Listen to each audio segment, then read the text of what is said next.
여호수아 19장 1절부터 9절 말씀 마음을 집중하시고 함께 읽어봅니다. 둘째로 시므온 곧 시므온 자손의 지파를 위하여 그들의 가족대로 제비를 뽑았으니 그들의 기업은 유다 자손의 기업 중에서라. 그들이 받은 기업은 부엘세바 곧 세바와 몰라다와 하살수알과 발라와 에셈과 엘둘락과 부들과 호르마와 시글락과 벳말가봇과 하살수사와 벳르바 오십과 사루엔이니 13성읍이요 또 그 마을들이며 또 아인과 림몬과 에델과 아산이니 4성읍이요 또 그 마을들이며 또 네겝의 라마 곧 바알랏 부엘까지 이 성읍들을 둘러 있는 모든 마을들이니 이는 시므온 자손의 지파가 그들의 가족대로 받은 기업이라. 시므온 자손의 이 기업은 유다 자손의 기업 중에서 취하였으니 이는 유다 자손의 분깃이 자기들에게 너무 많음으로 시므온 자손이 자기의 기업을 그들의 기업 중에서 받음이었더라. 아멘. 우리가 지금 묵상하고 있는 부분은 여호수아 후반부에 해당하는 내용이에요. 이제 땅을 분배하는 과정에서 앞에서는 요셉 지파로 유다 지파로부터 해서 또 요셉의 두 아들의 그 므낫세와 에브라임 지파, 그들이 가장 큰 몫을 차지하고 그 다음에 여전히 남아있는 분배받지 못한 7지파가 있었다고 그랬죠. 어제 묵상했던 부분이 그 7지파 중에서 첫째로 그 베냐민 막둥이 지파, 그들은 먼저 분배받은 그 유다와 요셉 그 막강한 지파들 그 중간에 있는 땅을 분배받았다. 그래서 어제 내용은 중간에 있을 때 중간의 역할이 중요하다고 말씀을 드렸어요. 오늘은 그 7 남은 지파 중에서 두 번째로 시므온 지파에 관한 내용이에요. 그런데 다른 지파를 설명할 때 보면은 경계라는 말이 나타났거든요. 동쪽 경계, 그러니까 사방 경계에 대해서 동쪽의 경계는 이러하고 북쪽의 경계는 이러하고 뭐 남쪽의 경계는 이러하다. 그런데 오늘 읽은 말씀을 보면 경계라는 말이 안 나와요. 네, 그럴 이유가 있어요. 네, 그들은 이 마지막 읽은 구절에 보면은 유다가 받은 지파 속에서 제비뽑기로 거기에서 전체 한 18개 성읍을 분배받은 거예요.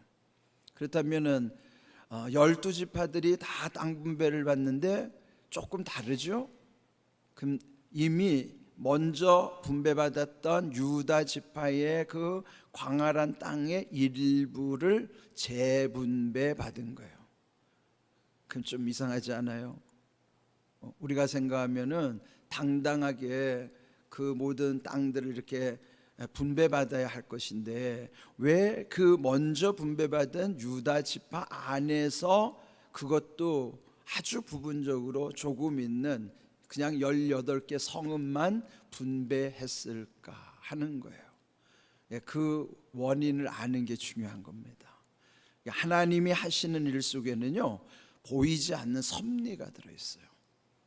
그 섭이라는 게 다스린다는 뜻이거든요. 섭리라는 하나님이 다스리는 이치가 있단 말이에요. 그런데 그는 말씀 속에서 이미 약속이 흘러가고 약속을 이루신다는 것을 우리는 이 말씀을 묵상할수록 더 깨닫는 것입니다. 그 까닭은 시므온이라는 사람은 야곱의 12아들 중에서 둘째에 해당하는 거예요. 그러니까 야곱이 부인이 4명이었잖아요. 그런데 그 첫 번째 부인 레아에게서 태어난 아들들이 르우벤, 시므온, 레위, 유다 이런 순으로 가는 거예요.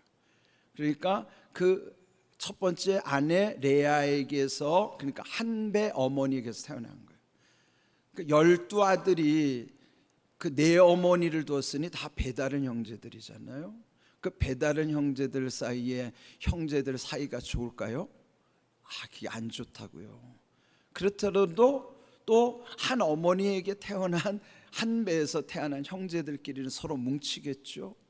그러니까 여기에 이제 르우벤이라고 하는 마지는 이미 요단 동편의 땅을 분배받았어요. 그런데 문제는 두 번째 시므온과 세 번째 레위는요, 제대로 분배를 못 받는 거예요. 그러니까 레위는 어차피 하나님의 일을 감당하니까 하나님께서 기업이 되어 주시겠다고 약속을 했으니까 땅 분배에서는 제외됐고, 그 다음 유다는 그 한 배 형제 중에서도 그래도 가장 많은 땅을 분배받았어요. 또 그 유다 지파에서 나중에 다윗 왕조가 세워지고 다윗의 후손으로 예수 그리스도께서 나타나시는 거죠. 그런 걸 보면은 유다라고 하는 지파는 굉장한 복을 받은 거예요. 그런데 여기에 둘째 아들 시므온은 결국 넷째 유다, 그래도 한 배 어머니에게서 태어난 유다가 그래도 형님을 챙겨주는 거예요. 그 까닭이 뭘까? 창세기 49장을 보면요, 그 야곱이 죽기 전에 12아들에게 축복하는 내용이 나와요. 그런데 유독 둘째 셋째, 즉 시므온과 레위에 대해서는 복을 안 빌어줘요. 왜 그런 줄 아세요? 그들이 세겜 땅에 머물렀을 때에 야곱의 딸 딥나가 그 세겜 추장에게 강간을 당한 사건이 있었죠. 그때 계략을 꾸미는 거예요. 그래서 그 세겜 추장의 아버지가 와서 그냥 이미 이렇게 일이 저질러졌으니 우리 아들이 당신 딸을 이렇게 사랑하니까 우리 결혼시킵시다, 사돈을 맺읍시다. 그래서 그러는 척하고 제시한 조건이, 우리는 할례를 받는 민족이기 때문에 당신들도 그리하려면 할례를 받아야 됩니다. 그래서 그 남자들이 다 할례를 받고 난 그 틈에 이 시므온과 레위 둘째 셋째가요 가가지고 그 세겜 족속을 다 죽여버렸어요. 진멸을 했어요. 그게 하나님이 그것도 악하게 생겼지만은 아버지 야곱이 볼 때는 두려웠던 거예요. 그때 그 사건을 잊지 못하고 책망하면서 마지막 복을 빌 때도 다른 아들들은 다 복을 빌어줬는데 시므온과 레위만은 저주를 퍼붓는 내용이 나와요. 한번 읽어볼까요? 시편 49편 7절 읽어봅니다. 그 노여움이 혹독하니 저주를 받을 것이요 분기가 맹렬하니 저주를 받을 것이라. 내가 그들을 야곱 중에서 나누며 이스라엘 중에서 흩으리로다. 이 아버지의 예언이에요. 예언. 이 예언대로 지금 되고 있는 거예요. 그러니까 그 두 아들을 아버지가 죽기 전에 나머지 다 복을 빌어주는데 이 두 아들만큼은요 용서가 안 된 거예요. 너희들의 그 분노 때문에, 그 노여움으로 인해 너희는 저주받을 거다. 그 저주라는 말 두 번이나 쓰죠. 그러면서 내 아들 중에서 너희들은 다 뿔뿔이 흩어질 것이다. 그래서 여기서 땅을 분배받는 과정에서도요 그들이 이렇게 흩어져 버리는 거예요. 그러니까 여러분 여기서 중요한 것이 뭐냐면 노여움의 분노라는 거예요. 일을 그르치는 게 이 분노, 화내는 것 때문에. 그래서 야고보서 1장 20절 우리 다시 한번 읽어보겠습니다. 같이 읽습니다. 사람이 성내는 것이 하나님의 의를 이루지 못함이라. 화를 내면요 하나님 뜻을 못 이룬다는 거예요. 모든 거 다 잘해도요 벌컥 화내면 다 뒤집어지는 거예요. 이게 일을 기껏 잘해놨다가도 한번 화가 확 치열어보면요 다 뒤집어지는 거예요. 그게. 그러니까 여러분 이게 분노의 감정을 쉽게 생각하면 안 돼요. 그러니까 그들이 분노했던 것이 결국은 자손이 몰락하는 비결이 된 거예요. 이게 여러분 이게 물론 저도 저 속에 화가 많거든요. 근데 저는 진짜 하나님의 은혜로 화를 많이 다스려줘서 여러분 보신 대로 지금 그래도 이 모양으로 삽니다. 근데 대체적으로 한국 사람들이 화가 많아요. 왜 그럴까요? 옛날에 고난의 세월이 많았기 때문에, 전쟁을 겪고 이런 어려움을 역사에서 겪었던 과정 때문에 화가 많습니다. 그러니까 고난이 많은 사람들은 고난을 잘 돌파하지 못하면 그게 다 화병이 돼요. 화가 쌓인다고요. 근데 그게 어떻게 되면 없어지지 않아요. 자식들에게 다 대물림 된다고요. 예? 그러니까 여러분의 자식들이 불뚝거리거든요. 그게 다 내 탓이라고 생각해야 돼요. 그 아이의 것은 내 안에 있는 화가 들어간 거지, 그 아이는 사실은 아무 죄가 없어요. 그러니까 우리 안에 이런 화를 여러분이 다스려야지만 다음 여러분의 자녀들이 잘 되는 거예요. 그 화가 없어지지 않아요. 다만 은혜로 덮여져서 올라오지 못하게 하는 것이지 화가 없는 거 아니에요. 은혜가 거두어지는 순간 화는 다시 싹 올라온다고요. 우리가 잘나서 그런 게 아닙니다. 하나님의 은혜로 눌러주니까 화가 드러나지 않을 뿐이에요. 한국 사람들은 유독 화가 많습니다. 잘못 탁 건드리는 순간에 다 폭발해버려요. 순간. 그래서 왜 살인사건이 일어날까요? 앞뒤 안 가리거든요. 그냥 확 올라오는 대로 하다 보니까 눈에 뵈는 게 없어요. 그러다가 일을 저지르는 거라고요. 그러니까 이 지금 시므온과 이 레위 지파가 이렇게 됐는데, 그런데 또 레위는 또 달랐어요. 레위는 중간에 회개하는 과정이 있었고 시므온은 끝까지 회개하지 않아요. 그런데요, 여기 민수기를 보면은 민수기 1장에 보면은 인구조사가 나고 26장에 또 인구조사가 나요. 인구조사 2번 하거든요. 그러니까 가나안의 초기 이제 그 광야를 지날 초기에 한 번 인구조사하고 가나안 들어가기 직전에 땅을 분배하기 위해서 인구조사를 하는데요, 인구의 차이가 엄청난 거예요. 1차 인구조사할 때는요, 무려 이 시므온 지파는요 59,300명, 전체 12지파 중에 세 번째로 많은 인구였어요. 그런데 40년이 지나서 또 2차 인구조사를 할 때는요, 인구가 22,200명으로 쪼그라들었어요. 무려 37,100명이 줄어드는 거예요. 절반 이상으로 몰락했어요. 다른 지파 줄어든 데는 약간 줄어들고 대부분 많아진 지파들인데, 왜 이 시몬이 이렇게 몰락했는가? 이들은요, 가나안 들어가기 전에 모압 평지에서 이 시므온 지파들이 한 게 뭐냐면은 모압 여인들과 음행했던 일들이 또 화근이 돼가지고, 그때 하나님이 완전히 그 음행에 참여했던 남자들을 다 도륙해 버렸어요. 그때 죽은 대부분의 많은 사람들이 시므온 지파 사람들이에요. 그러니까 이렇게 가장 작은 지파가 된 거예요.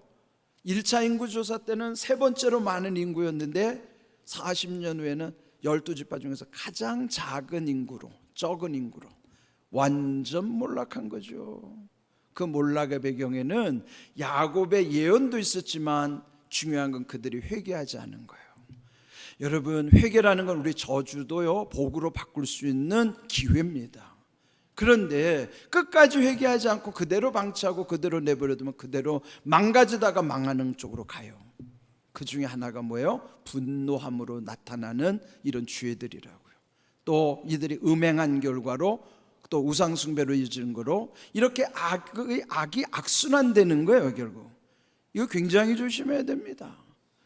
그런데 여러분, 우리가 이런 우리 하나님의 은혜라고 하는 건요, 원래 무언가 이렇게 원인이 있으니까 결과가 만들어지죠. 그런데 원인이 있다고 반드시 그 결과대로 되지 않는 것은 하나님의 은혜 원리 안에서만 이게 운명이 바뀌는 거예요.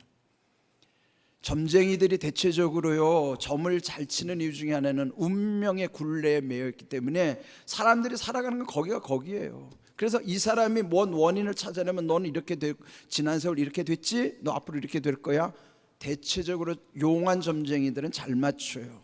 그런데 못 맞추는 경우가 있어요. 뭘까요? 하나님의 은혜 원리대로는 이 원리가 작동이 안 되기 때문에 못 맞추는 거예요. 그러면 어떻게 운명이 달라질 수 있어요? 어떻게 운명이 바뀔 수 있어요? 하나님의 은혜 안에 들어와야만 운명이 바뀌고 인과대로 안 되는 거예요. 원인이 결과대로 안 되고, 잘된 것은 더 잘되게 하시고 안 됐던 것이 잘되게 하는 것은 하나님의 은혜 안에 들어오기 전에 철저하게 회개하고 내 안에 숨겨진 죄도 철저하게 드러내서 회개하고 정결한 영 가운데 하나님의 자녀 됐을 때에 완전히 운명이 달라지는 거예요.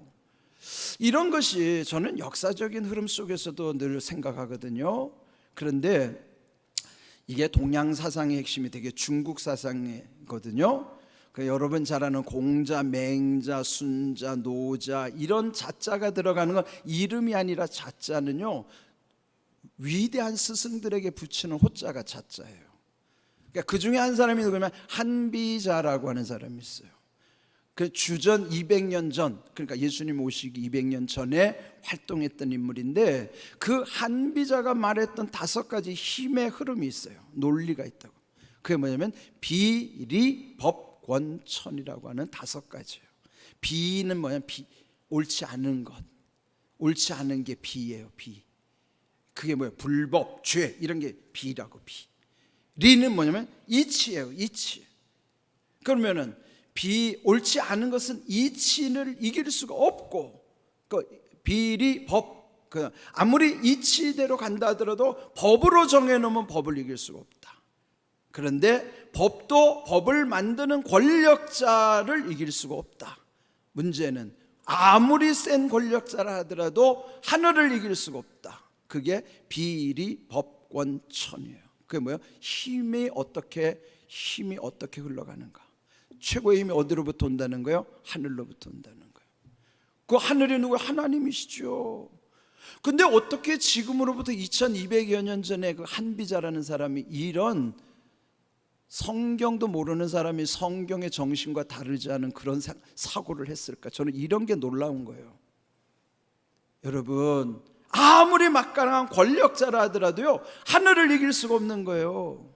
하늘에 하나님이 주관하시는, 하나님이 주관하시는 법은 여기에 흘러오는 비리 법권은 세상에서 막강하게 움직이고 작동한다고 하더라도 마지막에 하늘을 이길 수 없는, 하나님을 이길 수 없고 하나님을 거스를 수 없는 이 섭리를 깨닫는 게 중요하단 말이에요. 한비자가 근데 이걸 누구 앞에 얘기하냐면 왕 앞에 얘기한 거예요. 대단하지 않아요? 왕은 자기가 최고라 생각하는 사람인데 당신 위에 하늘이 있어. 우리로 말하면 아무리 당신 지금 막강해도 하나님이 계시단 말이야. 이걸 우리에게 알려주는 내용이에요. 그런 이 기독교 문화가 아닌 세계 속에서도, 일반적 원리 속에서도 이렇게 하나님의 뜻을 전해주는 이런 일반 은혜가 있다고요. 일반 은총이 있고, 이런 걸 우리가 잘 생각해야 돼요. 비리 법권천. 그래서 우리는요, 하나님을 두려워하고 하나님의 은혜 안에서 은혜 원리대로 작동하는 삶을 살아가도록 해야 된단 말이에요. 그러려면 어떻게 해야 돼요? 시몬처럼 저렇게 죄를 방치하다가는 완전 몰락으로 가는 거예요. 그러나 레위는 돌이켜 회개함으로써 하나님 앞에 귀하게 쓰임받는 인물이 된 거예요. 그런데 중요한 거는, 그래도 유다는 그 자기 형제 시몬을 위해서 우리가 받은 땅이 너무 많으므로 우리 것을 나누게 하십시오. 얼마나 좋은 마음이에요. 그러니까 여러분도요, 하나님이 주시는 은혜를 함께 나누는 인생 되십시오. 나 혼자만 부들부들 붙잡고 집착하는 인생이 아니라, 손을 펴고 가능하다면은 내가 할 수 있는 것이라면은 마음껏 나눌 수 있는 은혜. 이 유다 지파가 왜 복을 받았는가를 알 수 있죠. 하나님이 복 주시는 마음과 복 주시는 믿음으로 사셔야 하는 거다. 오늘 주신 말씀을 잘 기억하시고, 우리에게는 하나님의 은혜 원리가 그곳에 작동한다는 사실을 늘 감사하면서 그 주님의 은혜에 합당한 삶을 살아갈 수 있기를 주님의 이름으로 축복합니다. 아멘.